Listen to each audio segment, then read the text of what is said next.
Before I begin, I want to thank Upside as the sponsor of this video. I'm a pretty boring dude if you can't tell.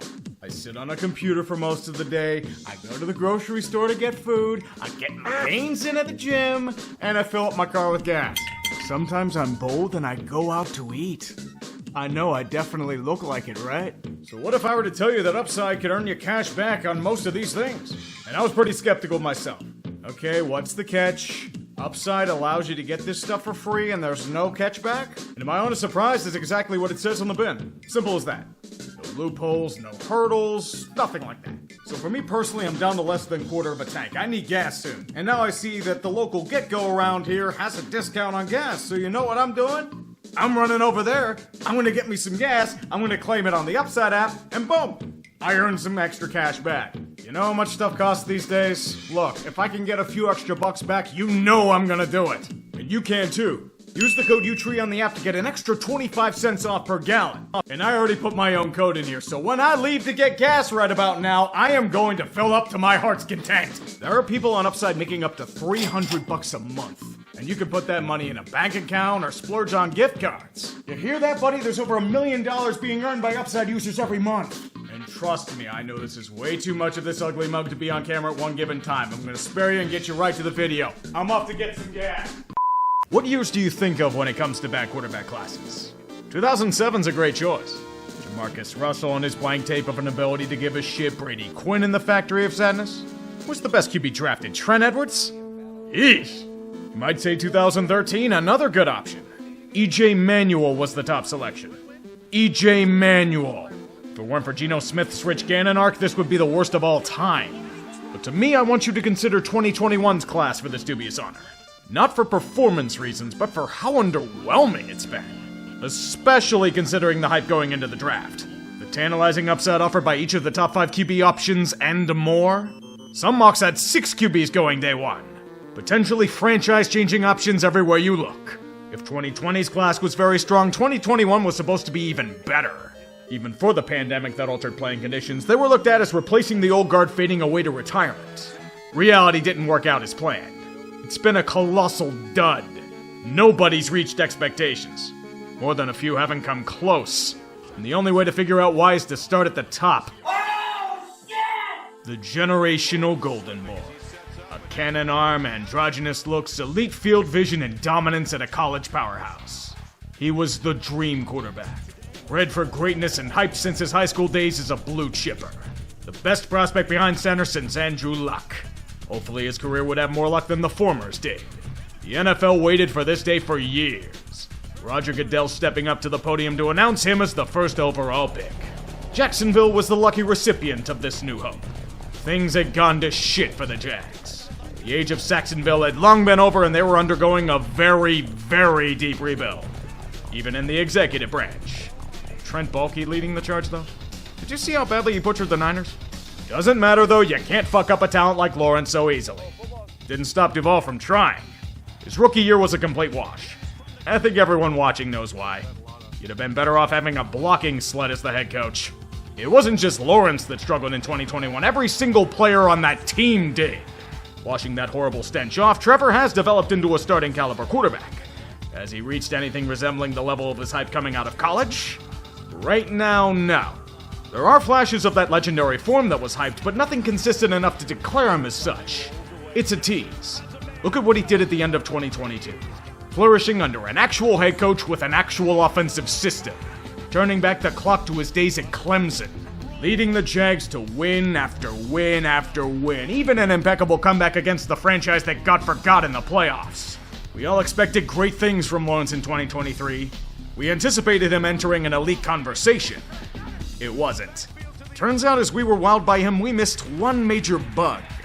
He's got a bit of a turnover problem. Fumbles especially. He's been top 10 in that category for 3 seasons. Top 5 in both 2022 and 2023. Top 10 in INTs last year too. Now some of this may have been exacerbated by the major injuries suffered against the Bengals last year. Which unsurprisingly coincided with a massive collapse in Duvall, but it just goes to show that hype is only part of the battle. And that won't be dying off anytime soon. The talent is still there and he just got paid the big bucks by Jacksonville. Duvall looks at last October and thinks that's what he can be permanently. Warts and all, he's a man who's carrying the hopes and dreams of an entire franchise. And while it isn't a perfect ending, Trevor's had a somewhat positive outcome so far. Spoiler, he's the only one. Pandemic brought about challenging conditions for many players, but it also created new opportunities. Zach Wilson was a man who embraced such chaos. Before 2020, Zach wasn't considered anything close to a top prospect. But after that magical season at BYU, different story. Shredding defenses in his wake, dominating foes with both his arm and feet to create a monster in Utah. Only issue is that he never really played an upper-tier team that year. BYU was independent and the teams they faced were either awful or hampered by COVID restrictions. But even in these limited circumstances, Wilson shone bright.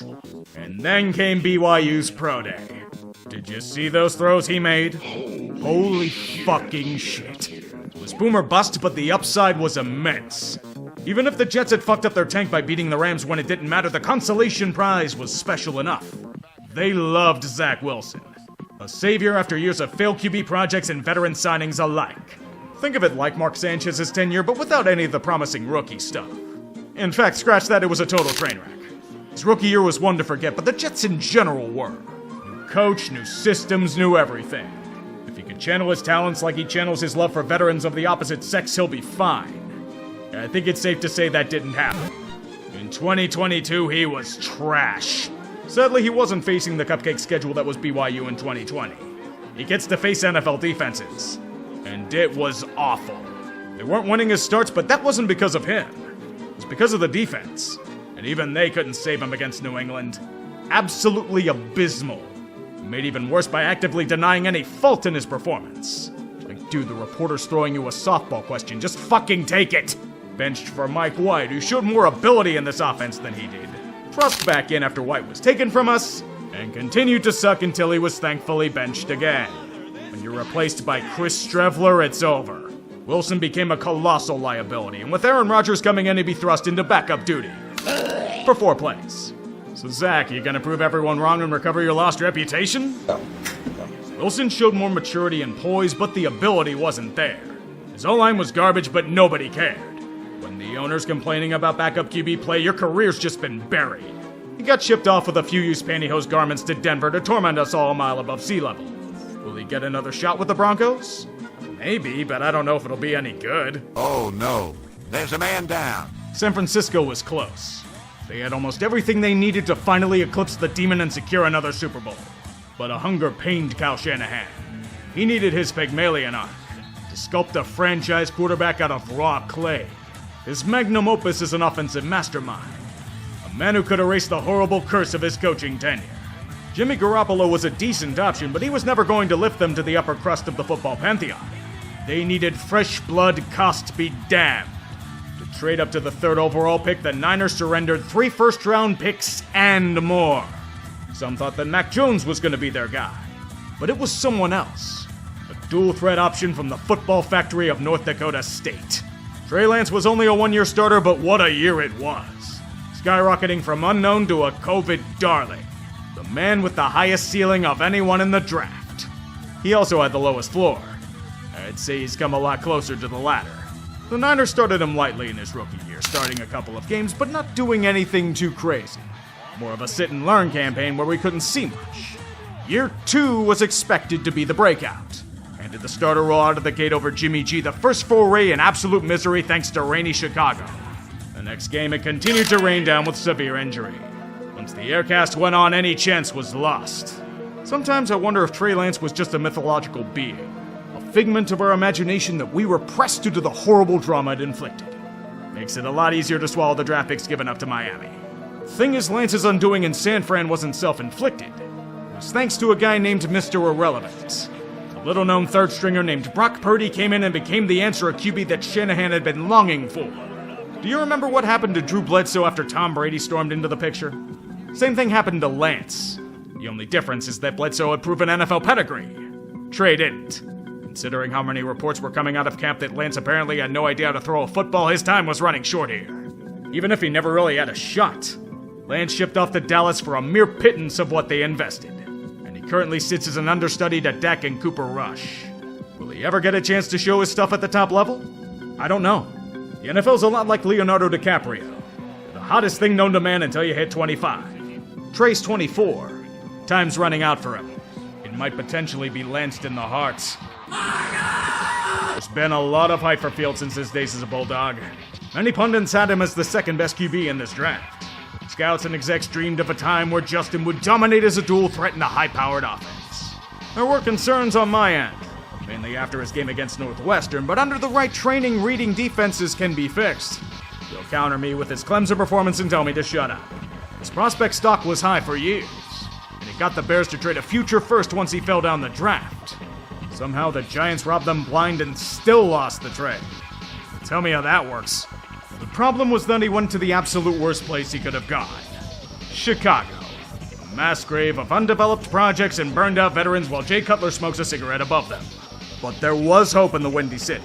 Perhaps he can free them from the horrors of Trubisky. Maybe he is the Messiah that Virginia McCaskey prophesized in a past age. That's why his rookie year is a complete wash. We have a dynamic quarterback who's best on the move. Let's make him a conventional pocket passer. Dude got fucking eaten alive behind slow developing plays and a turnstile offensive line. But the hype never died down. You know how some say Justin Herbert's a social media quarterback? They're wrong. Justin Fields is the social media quarterback. There are a handful of plays every year where Fields uses his outstanding feet and elusiveness to evade screaming rushers, creating something amazing out of nothing, and it will get tens of thousands of likes on Twitter. He's finally able to show that in 2022. It was so impressive he was an NFL top 100 player last year. It's tempting catnip, I won't lie. You see that kind of raw talent on display, it's easy to dream about what he could be with structure and consistency. The only issue is few pay attention to the other 90% of his play. Extremely inconsistent, extremely frustrating. He holds onto the ball for way too long and has fumbling issues. For every play that emphasizes strengths, there's a lot of stagnation, be it by him or his receiver's hands. They blamed Nagy, they blamed his line, they blamed his lack of weapons, they blamed Getsy. Even for his erratic play, it wasn't by his hand that cost him his job. It was Carolina's. The moment their pick became first overall, his time was done. Ryan Poles would do right by him, sending him to a place offering a chance at playing time for a paltry sum. Fields was a fan favorite in Chicago, but he was never going to achieve his full potential as a Bear. Justin has value to a team that can't be denied. How much is the real question? It's one people will be asking for a while to come. Pessimism aside, Fields is the second best quarterback in this class. That is not saying much at all. He'll have use for teams as long as his legs hold up, but it's probably not as a full-time starter. It's a much better outcome than the next guy. I knew I was fucked. When Mac Jones fell to New England of all teams, we trembled in fear. Another franchise quarterback just after almost 2 decades under Tom Brady's boot. Fuck even looked like Bill's kid. And his time at Bama was strong. Even if he had an all-star cast around him full of NFL stars of the future, Jones more than held his own. The hope was that he'd be ushered from Bill O'Brien's offense to a Josh McDaniels unit. Pipeline was secure. People tend to forget, but Mac was incredibly solid in his rookie campaign. As the last pick of the 5 chosen rookies, he was seen as the one who was the most competent in 2021. Memes were made about him and everything. It was that potent. He did have a rough December, but he did lead the Patriots back to the playoffs. And there was enough to go off to think that New England had found their future man under center. There was only one issue. The Patriots. Instead of Bill surrounding Mac with competent men, they gave him crony hires. Year 2 would be under the esteemed tutelage of Matt Patricia and Joe Judge. 2 men who had never run an offense before at any level. That offense became their reputations as head coaches. Disorganized, dilapidated, and downright inept. It's not just Mac that would regress. Any QB would have fallen off under this. The frustrations were starting to pile up. Jones may have had his flaws, but the Patriots ruined this man. I mean, destroyed any shred of confidence McCorkle ever had. After this train wreck, Bill pivoted to bring back Bill O'Brien from Alabama. Mac somehow got even worse, transforming into a shell-shocked husk of himself faster than O'Brien yelled at him on the sidelines. His talent disintegrated into ash. You seriously can't play a guy who throws shit like this. It's a lost cause. Resulting in his inevitable benching for the clone of Bailey Zappi and being shipped off for some used fabric softener sheets from Duval. Mac was supposed to be the hoodie's final send-off, proving that he didn't need Brady to win. It turned out to be his greatest demerit. A black eye that New England will want to forget about quickly. Not that anyone feels bad for the Patriots or anything. It's only been 3 seasons and worst-case scenario has been reached. The football world dreamed of 3, maybe 4 franchise quarterbacks out of this batch. The reality of this first round is that 4 of these 5 have already been traded. And you know who got the most value in return? Trey Lance, the guy who barely played. What a whimper from what this class was supposed to be. If you're wondering about the rest of the drafted QBs, there's nothing. Choose your ineffective fighter. Kyle Trask. Some thought this guy was going to be a potential first-round pick before the draft. A project QB, we said. Well, he's still a project. At best. Kellen Mond. Think you want to get a look at Mond next week? Not particularly. Mike, why don't you get a look at him? I see him every day. Davis Mills. General looked promising for a few games his rookie year. Unfortunately, he did not turn out to be part of a balanced breakfast. He's a man who'll get a start in 6 years and will be amazed he's still in the league. Ian Buck. One game was enough out of him. And Sam Ellinger. We're back! As I said, nothing. So what can we learn from this class of broken dreams and bitter disappointments? Honestly, it's the basic stuff we already know but tend to forget. It's not just about acquiring talent, but developing it. We could make an argument that all 5 of these first-rounders were mangled for reasons in and out of their control. Some were bad management. Some were due to injuries. Some were due to horrors beyond human comprehension. Some were merely overinflated due to COVID year. And some will be defended by fanboys to the bitter end. And most teams really don't learn anything from it. They bring in new executive regimes and they try the same thing again. This time it's gonna work, trust me, the New York Jets say. I'll believe it when I see it. If the 2024 draft is any indication, nobody's getting cold feet. All you have to do is whisper sweet sounds in their ear. You can get the next Patrick Mahomes. You can get the next Jalen Hurts. You can become immortal. There were 6 QBs taken in the first 12 selections this year. Trends tell us at least 2 or 3 will flop in the NFL. And that might be a minimum. In cases like 2021, none of them have come close to their upside. Could that change in the future? Absolutely. Just look at Geno Smith. But Geno Smiths are 1 in a million. Scouting is hard. Developing players properly is harder. And finding a franchise QB is like trying to find a needle in a haystack. It's a losing battle. Considering that J.J. McCarthy has already been struck down by the football gods, the 2024 class isn't off to a good start either. God has to be a Packers fan. And, I think I'm going to be the Jets, man. I think I'm going to keep... Oh, there we go. Oh, here it is. Got it. AJ, that's kind of a veteran move there by Tristan Jackson. That's very well done.